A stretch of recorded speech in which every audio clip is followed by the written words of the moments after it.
Welcome to Esoterisphere.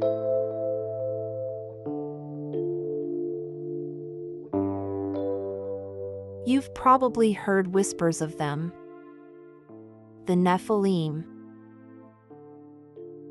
Mysterious giants said to have walked the earth in the days before the flood. The Bible hints at them, but their stories are fractured, almost as if they've been erased. So why are these giants only briefly mentioned, and why were the texts that describe them in detail pushed out of the Bible entirely? Today we're diving into the hidden history of the giants and asking why their story was silenced. In the Book of Genesis, chapter 6, we find one of the strangest passages in the entire Bible. The sons of God saw that the daughters of men were beautiful, and they took wives for themselves of all they chose. The Nephilim were on the earth in those days, and also afterward, when the sons of God went to the daughters of humans and had children by them. They were the heroes of old, men of renown. That's it. Just a few verses. And then, the story moves on. But that tiny passage has haunted readers for centuries. Who were these sons of God? Were they angels? Divine beings? Something else? And what are the Nephilim, these half-human, half-divine hybrids? If they were heroes of old, where are their stories? The Bible only brushes past them. But outside the canon, entire traditions developed to explain what Genesis left unsaid. Ancient Jewish writings, like the Book of Enoch and the Book of Jubilees, give us much fuller accounts. They describe angels, the Watchers, who descended from heaven, broke divine law, and took human wives. Their children became the Nephilim, giants so massive and violent that they devoured everything in sight. The Book of Giants, discovered among the Dead Sea Scrolls, expands on this, naming the giants and describing their dreams of doom as the flood approached. The Book of Jasher, another non-canonical text, echoes similar themes. The world before the flood was a place of corruption, violence, and the terrifying offspring of divine rebellion. Put all this together, and suddenly those 3 little verses in Genesis aren't just a throwaway line. They're the tip of a massive mythological iceberg. So the question becomes, if ancient communities clearly knew and told these stories, why aren't they in the Bible we have today? One of the first things to understand is that the Bible wasn't dropped out of heaven as a single book. It was formed over centuries, through debates, councils, and decisions by human communities about which texts were authoritative and which were not. By the time Christianity took shape in the Roman world, leaders were carefully curating what stories would define the faith. Books like Genesis and Exodus were in. But the Book of Enoch, once popular and even quoted in the New Testament, was gradually pushed aside. Why? Because its stories of rebellious angels and giant hybrids were messy. They raised uncomfortable questions about the nature of God, the fallibility of angels, and the idea that humans weren't the only intelligent beings shaping early history. In other words, these books complicated the story. The mainstream tradition wanted order, not chaos. They wanted to emphasize sin, obedience, and salvation, not cosmic rebels breeding monstrous giants.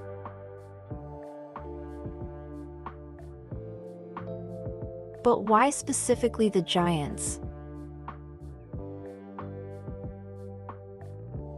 What was so threatening about them that their stories had to be minimized? First, giants blur the line between heaven and earth. If angels could break divine order and create offspring, then heaven wasn't as perfect or distant as the official narrative insisted. It suggested divine beings could fall, and worse, that their fall could reshape human history. Second, the giants embody chaos. They're symbols of uncontrolled appetite, devouring the world, leading to violence and destruction. If this story were emphasized, humanity's biggest problem wouldn't just be human sin, it would be the fallout of divine rebellion. And third, the giants hint at forbidden knowledge. The Watchers, according to Enoch, taught humanity secrets of warfare, sorcery, astrology, and enchantments. That means human civilization wasn't just guided by God, it was shaped by fallen beings. To admit that, openly, would undermine the clean, linear story the biblical canon was trying to preserve. So the giants became inconvenient.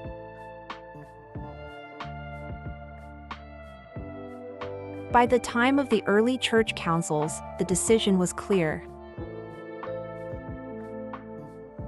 Books like Enoch and Jasher would be labeled apocryphal. Their stories might still circulate underground, but they would not appear in the official Bible. And over time, the giants themselves were reduced to shadows.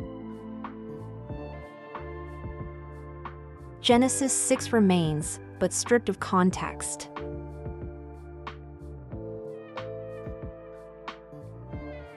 Numbers briefly mentions giants like the Anakim, and Deuteronomy references King Og of Bashan, a remnant of the old race. But that's it. What once may have been a central myth about divine rebellion and hybrid offspring became scattered fragments, deliberately minimized. What makes this even more fascinating is that stories of giants are not unique to the Bible.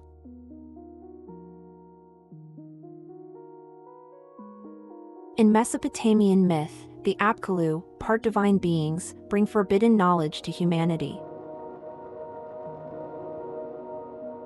In Greek myth, the Titans and Gigantes challenge the gods themselves. In Norse tradition, frost giants stand at the edges of creation, constantly threatening the order of the world. Every culture seems to preserve echoes of a time when the boundary between gods and humans was crossed. And giants were the result. So when the Bible's editors chose to suppress these stories, they weren't eliminating a random legend. They were silencing one piece of a global pattern, a story humanity seems to remember in myth after myth. So why did the Bible hide the giants? Because they were too disruptive. They pointed to a world where the heavens were unstable, where divine beings could fall and breed, and where human history was shaped not just by God and man, but by rebels in between. By excluding these stories, the canon became cleaner, more controllable. The giants were reduced to a whisper, and their full tales were left in books labeled forbidden, hidden, or forgotten.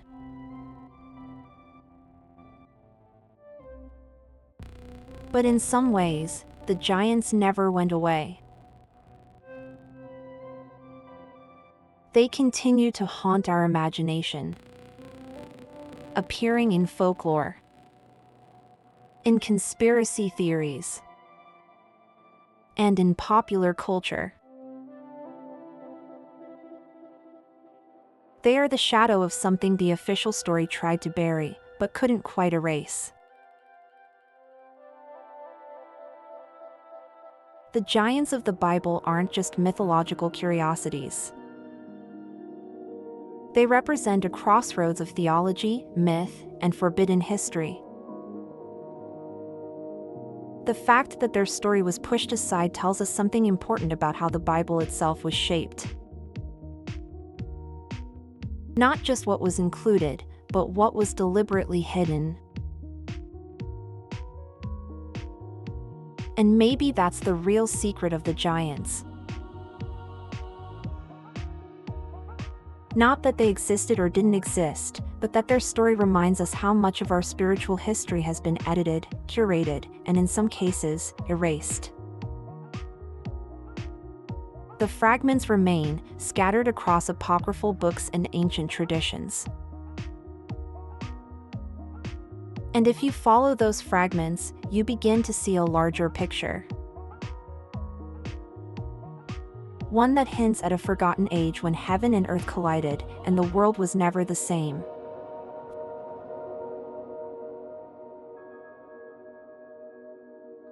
Thanks for watching.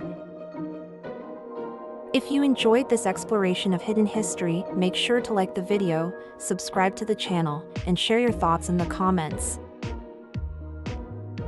Do you think the giants were myth, or a memory of something real? Why do you think their story was suppressed? I'd love to hear your perspective. And until next time, remember, the search for truth often begins with the things we're told not to look at.